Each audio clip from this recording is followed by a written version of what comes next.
ব্যবস্থা যখন সব হয়েই গেছে, তখন আর দেরি করাটা ঠিক হবে না। হ্যাঁ হ্যাঁ, এসো সবাই, কাঁধে কাঁধ মেলাই।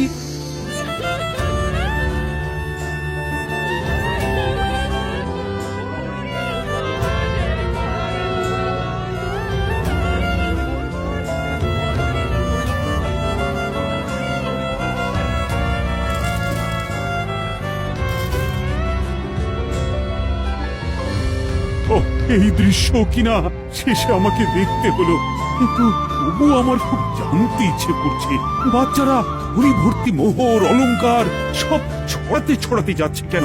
আর গোপালের হাত দুটোই বা ঘাট থেকে বেরিয়ে দুদিকে ঝুলছে কেন?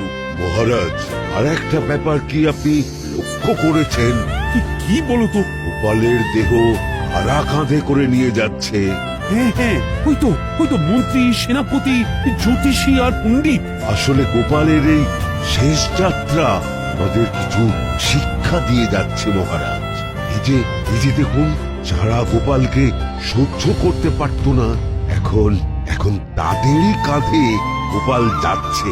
তার মানে শেষ পর্যন্ত কেউই কারোর শত্রু থাকে না, সবাই মান অভিমান ভুলে কাঁধে কাঁধ মিলিয়ে পার করে দেয়। তাই তো, এই দৃশ্য তো সেই কথাই বলছে। আর ওই যে মোহর আর অলংকার ছড়িয়ে যাচ্ছে, সেটাও বুঝিয়ে দেয় যে এই অর্থ, সমৃদ্ধি সবই ফেলে একসময় চলে যেতে হবে। কি ভীষণ সত্যি। দুটো খালি হাতও বুঝিয়ে দিচ্ছে, খালি হাতেই আমরা সংসারে এসেছিলাম, আর খালি হাতেই আমাদের যেতে হবে। এই চরম সত্যিটা আমি আগে বুঝিনি। গোপাল, গোপাল, তুমি মরে গিয়ে আমাকে চরম শিক্ষা দিয়ে গেলে। কিন্তু এখন শিক্ষা পেলেও গোপাল তো আর ফিরবে না।